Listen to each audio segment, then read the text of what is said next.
हे प्रभु, मुझे इतना नीचे मत गिरा देना कि मैं पुकारूं और आप सुन ना पाए, और प्रभु मुझे इतना ऊपर मत उठा देना कि आप पुकारें और मैं सुन ना पाऊं। आप निरंतर सदैव मेरे साथ रहना। नमस्कारम, स्वागतम। आप देख रहे हैं गीता ज्ञान, जहां श्रीमद् भगवद गीता के अलग अलग अध्यायों का सार आप तक पहुंचाने का, श्रीमद् भगवद गीता की यथार्थ व्याख्या, यथार्थ गीता का निरंतर पठन, चिंतन, मनन करता हूं, और जो कुछ आप तक पहुंचा पा रहा हूं मैंने वहीं पढ़ा है। और आपसे भी निवेदन है कि आप भी यथार्थ गीता अवश्य पढ़िए, जिसे परमहंस स्वामी श्री अड़गड़ानंद जी महाराज जी ने लिखा है। घर बैठे आप अपने लिए फ्री कॉपी मंगवा सकते हैं www.yatharthgita.com से। ये जो चतुर्दश अध्याय की आज हम बात करने जा रहे हैं, चैप्टर 14 की बात करने जा रहे हैं, इसमें भगवान ने एक बार फिर से वही ज्ञान अपने शिष्य, अपने सखा को सुनाया। और इस अध्याय में उन्होंने बताया कि ये जो जीवात्मा है ये कैसे आकर के, जो चेतन आत्मा है वो कैसे आकर के जड़ प्रकृति में बंध जाती है, क्योंकि 3 गुण उसे बांध देते हैं, सत्व गुण, रजोगुण और तमोगुण।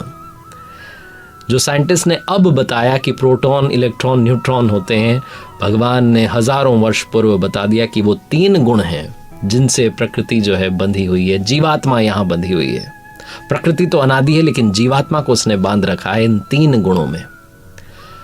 तो सत्व गुण के बारे में बताते हैं, रजोगुण के बारे में बताते हैं, तमोगुण के बारे में बताते हैं, लेकिन उससे पहले बताते हैं कि जो मनुष्य है वो पुनर्जन्म को प्राप्त क्यों होता है, अलग अलग योनियों में क्यों जाता है, कैसे बंध जाता है, उसको स्पष्ट करते हैं। इसी अध्याय में भगवान श्री कृष्ण अभी आगे बताने वाले हैं कि जो मनुष्य है वो बंधा रहता है पुनर्जन्म के बंधन से, क्योंकि गुण जो है उसको बांध लेते हैं। लेकिन उससे पहले वो स्थान बताते हैं।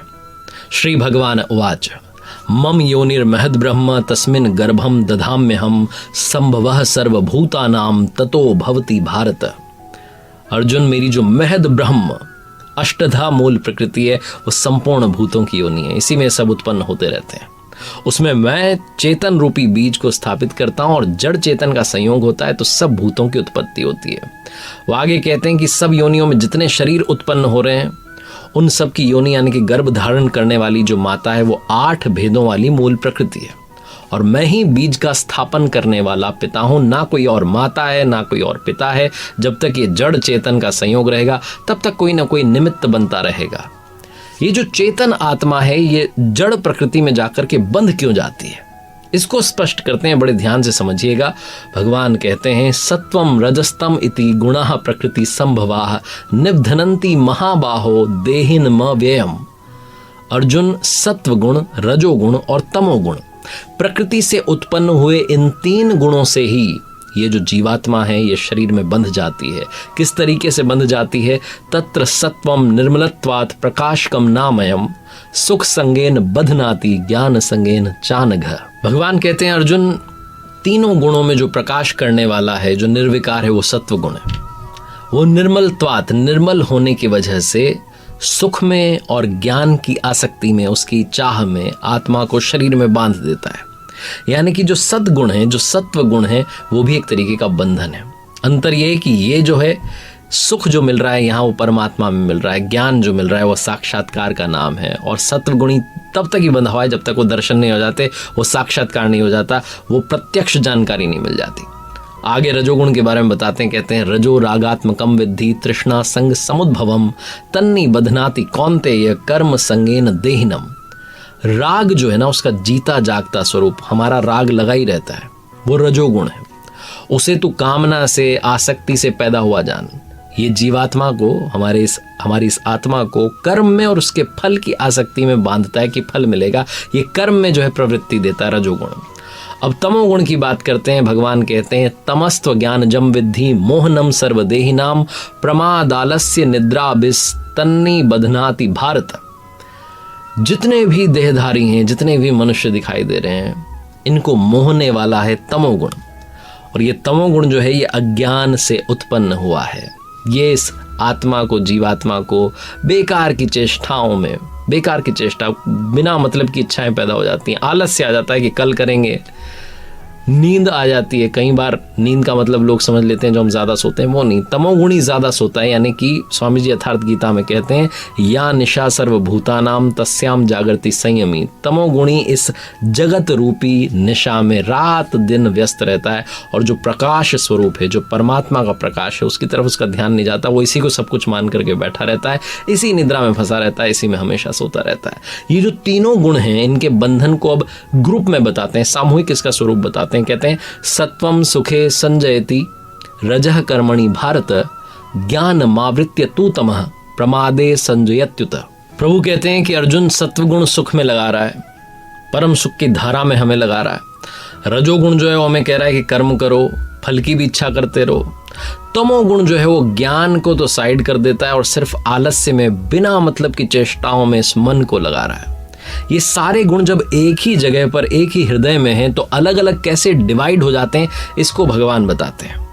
रजस तमश्चाभिभूय सत्वम भवति भारत रजः सत्वम तमश्चैव तमः सत्वम रजस तथा।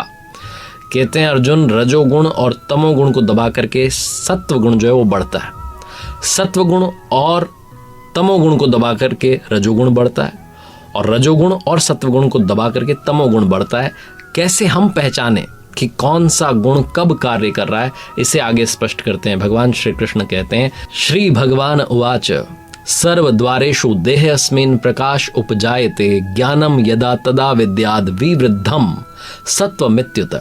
सत्वगुण की ग्रोथ कब हो रही है तो उसको बताते हैं कि जिस समय में हमारे शरीर में, हमारे मन में, इंद्रियों में ईश्वरीय प्रकाश आ जाता है, हमें लगता है कि हमें उन्हें जानना चाहिए, उनकी तरफ बढ़ना चाहिए, उनसे ही मिलना बाकी है। जब ये हमारे विचार आ जाते हैं तो सत्वगुण जो है उसकी ग्रोथ हुई है, ऐसा समझना चाहिए।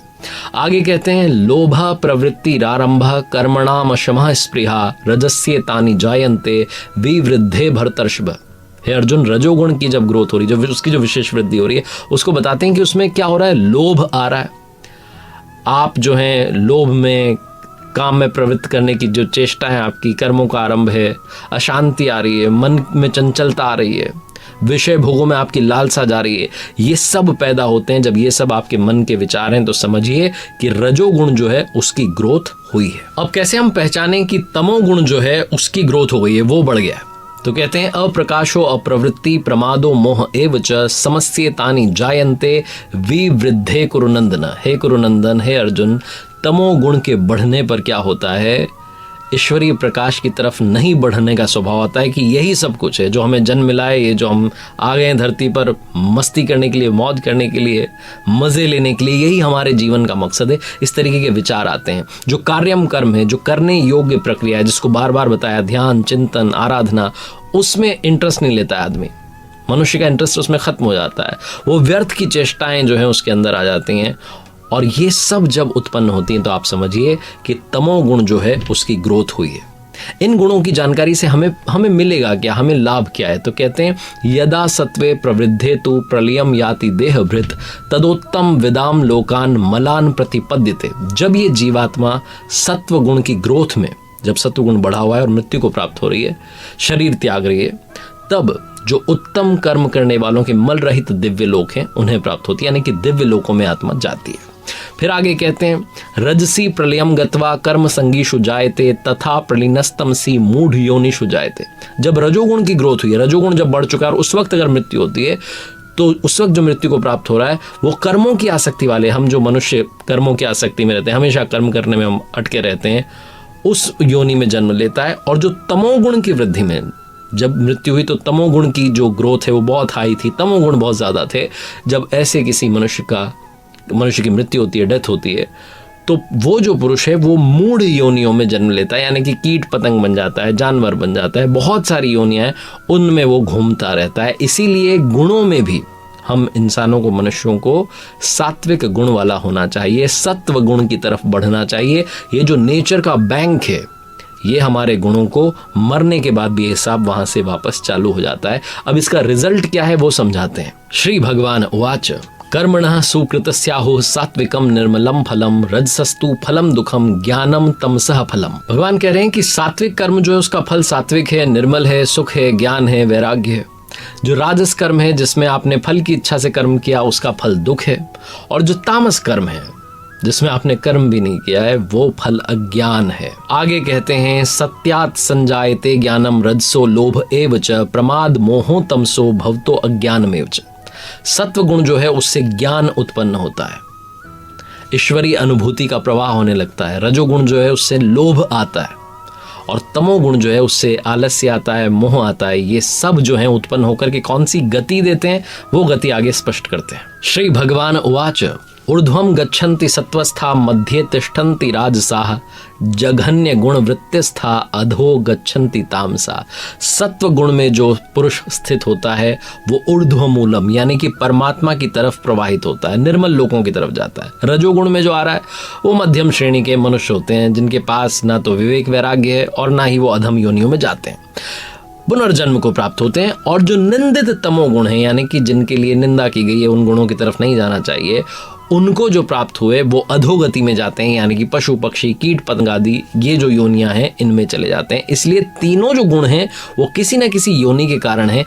लेकिन जो पुरुष इन गुणों को क्रॉस कर लेता है, पार कर लेता है स्थिति को, वो जन्म बंधन से छूट जाता है और वो मेरे स्वरूप को प्राप्त होता है। ये भगवान 14 अध्याय में कह रहे हैं। जब इन तीन गुणों की बात हो गई, इन तीनों गुणों को प्राप्त हुए पुरुष कहाँ पहुंचते हैं, नर नारी, वो बता दिया भगवान ने। तो अर्जुन के मन में एक प्रश्न आया, उनके शिष्य अर्जुन ने प्रश्न किया। अर्जुन उवाच कैर्लिंगे स्त्रीन गुणा नेतानतीतो भवति प्रभो किमाचारः कथम चेतान स्त्रीन गुणानति वर्तते।